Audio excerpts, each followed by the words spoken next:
அவர் ஞானத்தை பற்றி பேசுகிறார். மனிதனுக்குள்ளே ஒரு ஆத்ம சக்தி இருக்கிறது.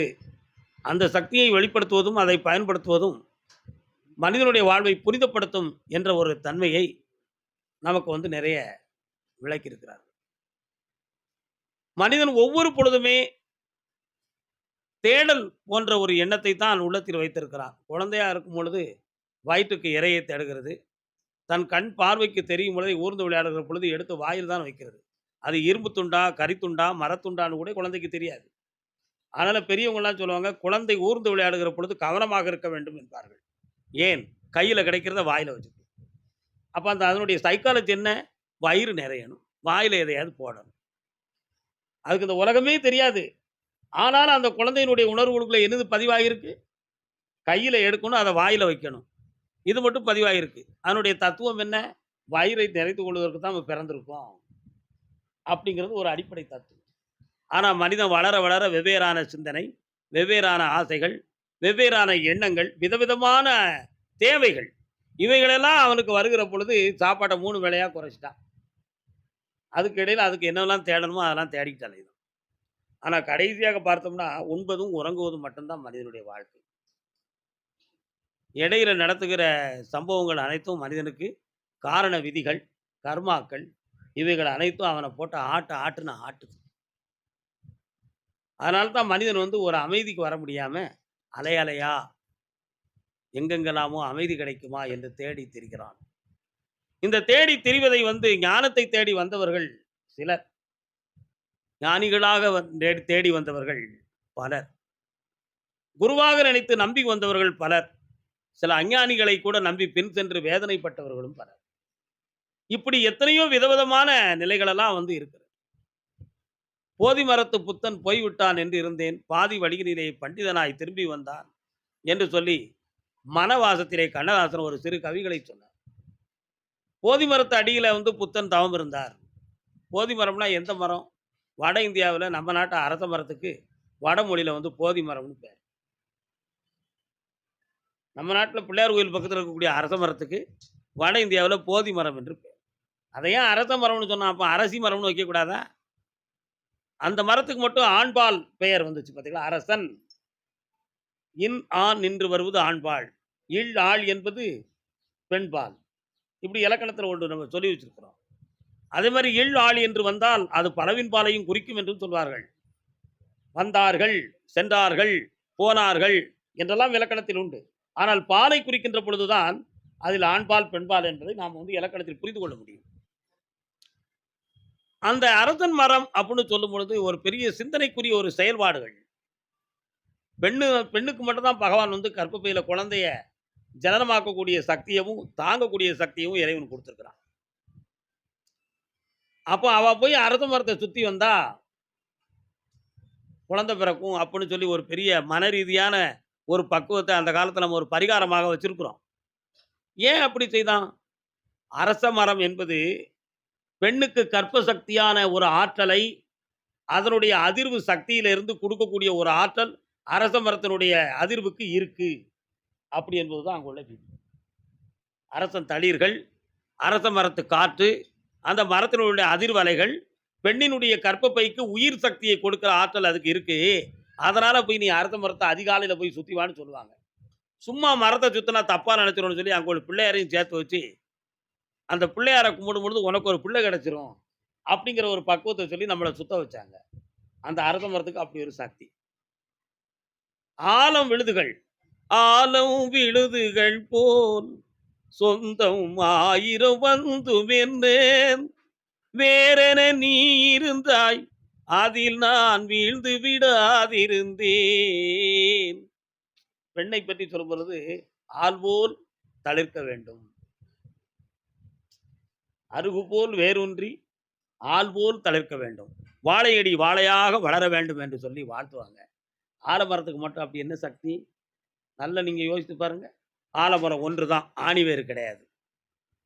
அந்த ஒரு மரம் பெரிதாக வளர்ந்து பூ பூத்து காய் காய்த்து கனியாகி இலையெல்லாம் தளிர்விட்டு அதற்கு அடுத்து அந்த மரத்தினுடைய பரும சக்தி வீழ்ச்சி ஆகிற நேரத்தை ஒவ்வொரு கொப்பிலிருந்து ஒவ்வொரு விழுதுகள் கிழனிக்கு இறங்கி அப்படி வேரூன்றி அந்த மரத்த விழாம பிடிச்சுக்கும். அந்த விழாம அது பிடிச்சுக்கும். சிதலை தினப்பட்ட ஆலமரத்தை அதன் மதலை தாங்குவது போல், தாயும் தகப்பனும் வலுவிழந்த சமயத்தில் மதலைகளாகிய பிள்ளைகள் அதை தாங்கி பிடிக்க வேண்டும். அப்படி சொல்லி நாலடியார்ல ஒரு தத்துவம் சொன்னான். நாலடியார்ல. அந்த தத்துவத்த இங்க பார்க்கும் பொழுது, பெறுகின்ற சக்தி பெண்ணுக்கு மட்டும் இருக்கு. கொடுக்கிற சக்தி ஆணுக்கு மட்டும் இருக்கு. அரச மரத்த சுத்தி வந்தா குழந்தை பாக்கியம்ங்கிற சக்திய குடுக்கு. ஆனா ஆலமரத்த போல இருந்து அந்த குழந்தைகள பெறக்கூடிய சக்தி ஆலமரத்துக்கு இருக்கு. பல விழுதுகளை பிள்ளையாக பெற வைத்து, வேரூன்றி தழுக்க வைத்து அந்த மரத்தை தாங்கி பிடிப்பது போல. அதான் ஆல் போல் தளிர்க்க வேண்டும். அப்ப ஆலமரம் பெண் மரம். அதுல பால் வருது பார்த்தீங்களா? ஆலம்பால். எல்லா பாலும் சரியா இருக்கும். ஆலம்பால மட்டும் நம்ம வந்து அறுத்து போன தசையில போட்டா ஒட்டிக்கிடும். ஏன்? அது பற்றுடைய பால். மனிதன் வைத்த பற்ற தீர்க்க முடியாம இந்த உலகத்துல அலைஞ்சுக்கிட்டு இருக்கானா? பாசத்த தீர்க்க முடியாம அலையுதானா? பாசத்துக்காக என்னவெல்லாமோ செஞ்சு தொங்கு தொங்குன்னு தொங்குறானா? அந்த பற்று அவ்வளோ சீக்கிரம் என்ன செய்யாது? விலகாது. அத மாரி தான் ஆலம்பாலுடைய பசை சக்தி அவ்வளோ சீக்கிரம் பிரிக்க முடியாது. ஆனா ஆலம்பால்ல அந்த பற்று இருக்கு. அந்த பற்று அந்த பெண்பாலுக்கு மட்டும் தான் உண்டு என்பதை விளக்குவதற்கு தான் ஆல் போல் தளிர்த்து அப்படிங்கிற ஒரு வாசகத்த நம்ம பெரியவங்கலாம் சொல்லி வச்சாங்க. இப்படி அரச மரம், ஆலமரம். இந்த அரச மரத்தடியில மட்டும் அவர் போய் இருக்கும் பொழுது, அவருக்கு கண்ண மூடி உட்கார்ந்தோனே ஞானம் பிறந்துச்சு புத்தருக்கு. அரச மரத்து அடியில உட்கார்ந்தவன் எல்லாரும் கண்ண மூடி தான் உட்கார்ந்தான். நெறைய பேருக்கு தூக்கம் தான் வந்துச்சு.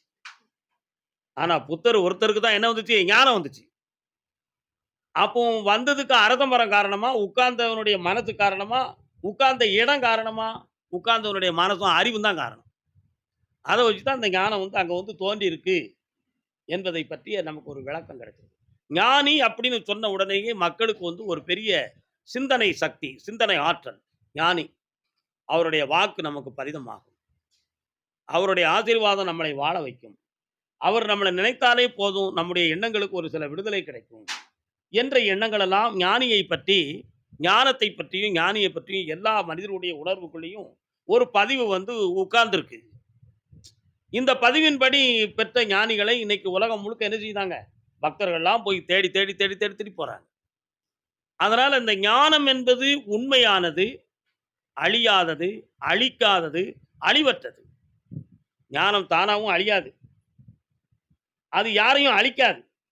யாராலும் அழிக்க முடியாதது.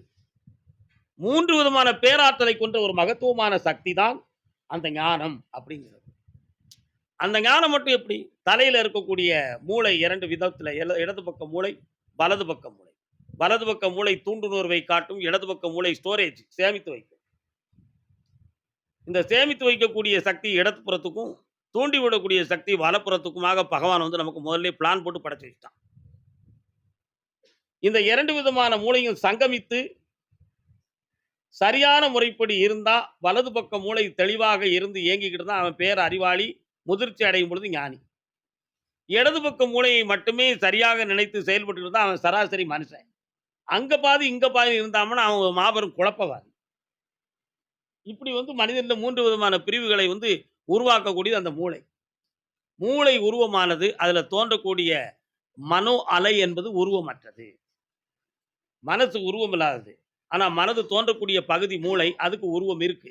ஆனா அப்படி உருவம் இருந்தாலும் யாராலும் அதை வந்து விதவிதமாக தோற்றுவிக்கிறதுக்கு முடியாது. இறைவனுடைய படைப்பு சக்தி வந்து அப்படிப்பட்ட ஒரு நிலையில தான் அது இருக்கு. அதனால அந்த ஞானத்தை உணர்கிற சக்தி வலது பக்க மூலையிலயும், அத தாங்கி சேமிக்கக்கூடிய சக்தி இடது பக்க மூலையிலயுமாக நம்முடைய நிலைகள்ல வச்சிருக்கிறான். ஆனா மனிதன் என்ன செய்தான்? அப்படி சொன்னா, ஞானியால நம்முடைய துயர அலைகள் தீரும்.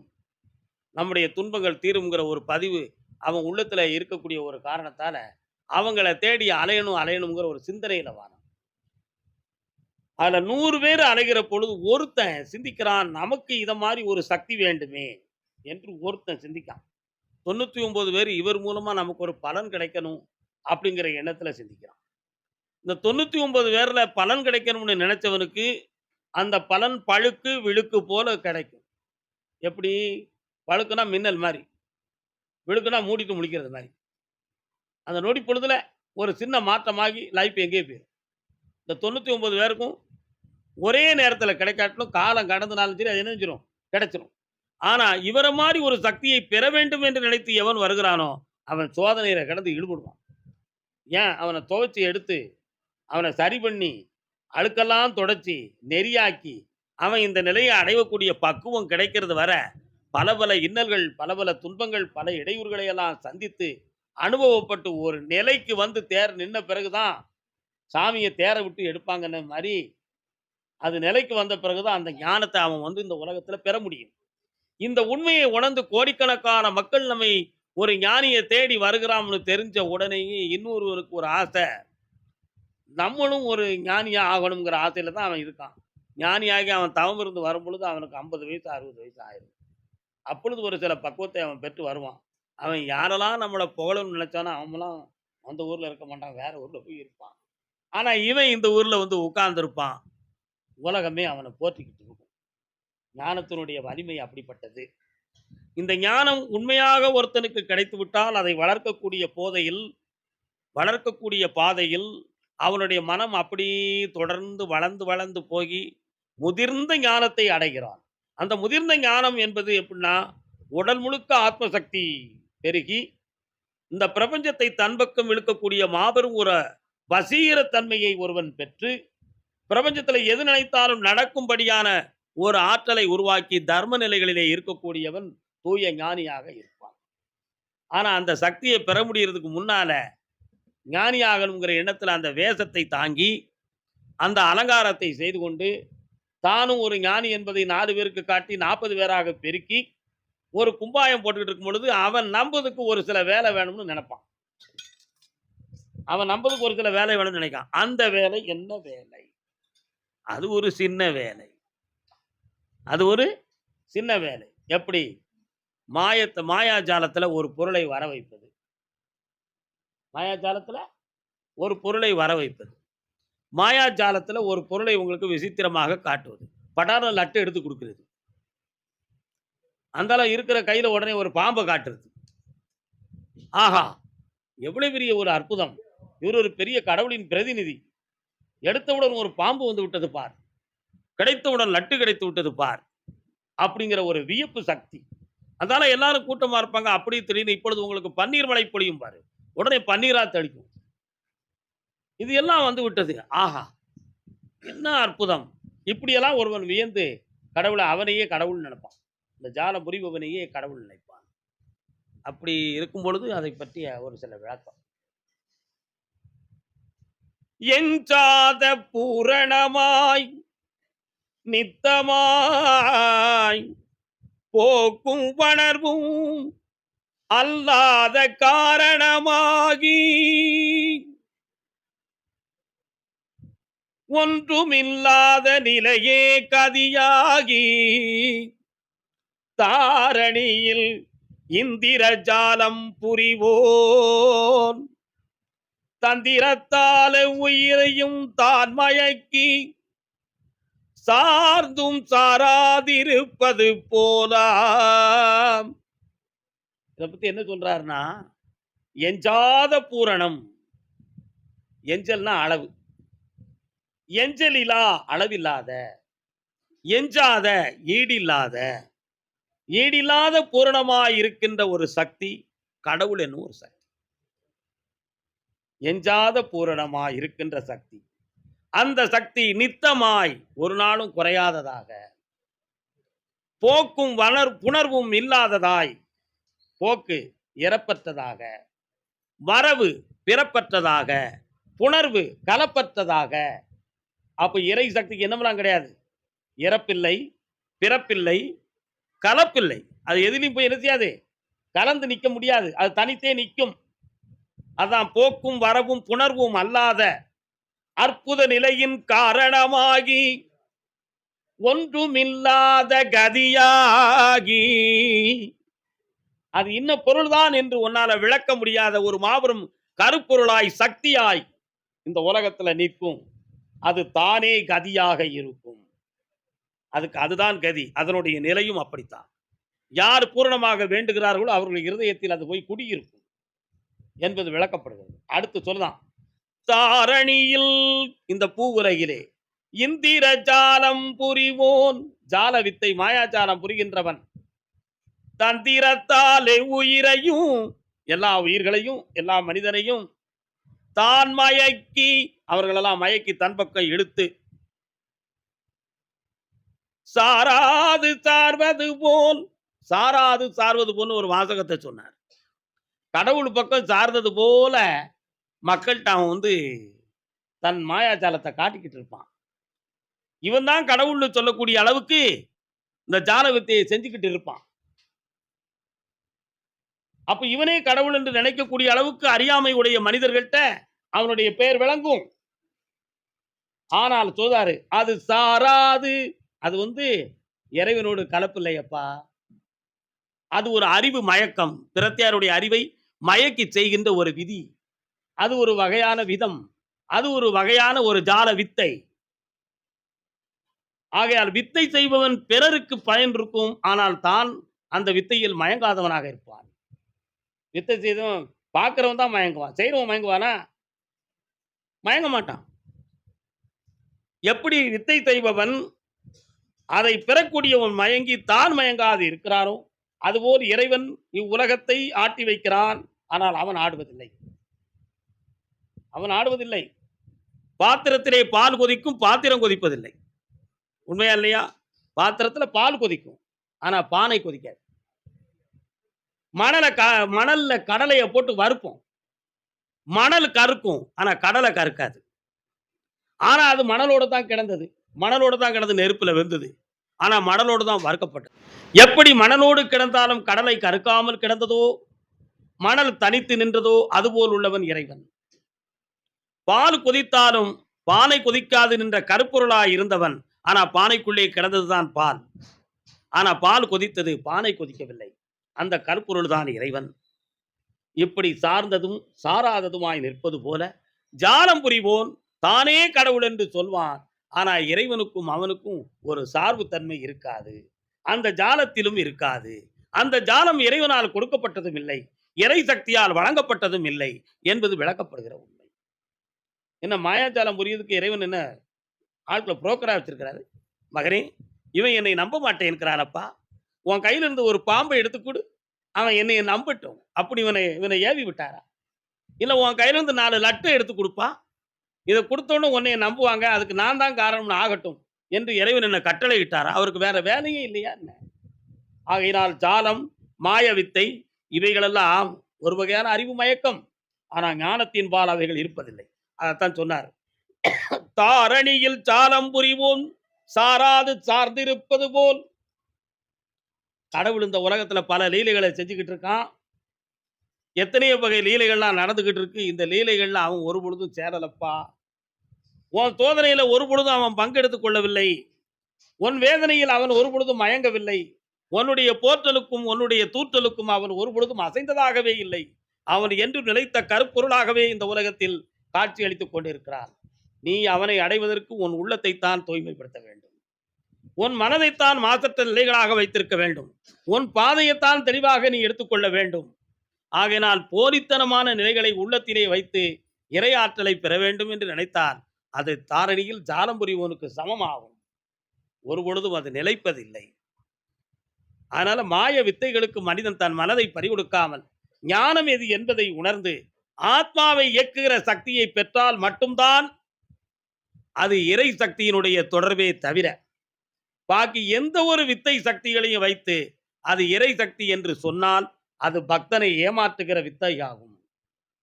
அது ஞானத்தை தேடி வருகிறவர்களை மயக்குகின்ற ஒரு ஜாலமாகும். அது நிச்சயமாக நம் பக்கத்தில் ஒரு சக்தி இருக்கிறது என்பதை காட்டி வீணாக புகழ் பெறுவதற்கு ஒரு தவறான பாதையாகும். ஆகையினால் தான் ஞானிகள் குமாரகுருபர சுவாமிகள் தன்னுடைய கந்தர்களி வெண்பாவில சொன்னார்.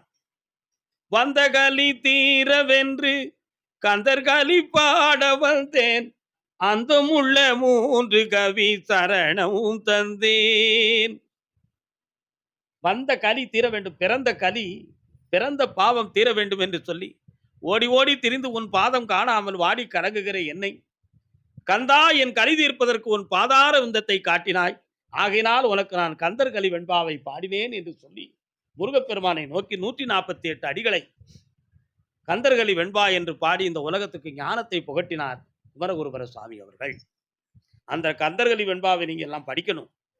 படிக்கும் பொழுது இறைவன் எப்படிப்பட்டவன், இறை சக்தி எப்படிப்பட்டது, ஞானம் எப்படிப்பட்டது, மனித மனம் எப்படிப்பட்டது, மனிதனுடைய மனம் எதிலே மயங்கும், எதிலே தவறும், எந்த இடத்தில் தன்னுடைய அறிவை இழக்கும், தன் மனப்பக்குவத்தை இழக்கும் என்பதையெல்லாம் உணர்த்தக்கூடிய நன்னெறிகள் அந்த கந்தர்கலி வெண்பாவில் முருகப்பெருமானை பற்றி பாடுகிற பொழுது மனிதனுக்கு புகட்டப்பட்ட ஒரு பெரிய சக்தி. அந்த சக்திகளை எல்லாம் நாம பெற்று இந்த உலகத்துல தர்ம காரியங்களில் ஈடுபட்டு உன்னதமான உள்ளத்தை தெளிவாக்கி நம்முடைய மனதை மாசற்ற கோயில் ஆக்கி எல்லாவல்ல இறைவனை இந்த இதயத்தில் குடியிருக்க வைப்பதற்காகத்தான் மாசிலா மனமே ஈசன் கோயில் என்று சொல்லி வாழ்த்தி உங்களுக்கு விடை கொடுத்து அருள்வாக்கை தொடங்குவோம், ஆனந்தத்தை அடைவோம்.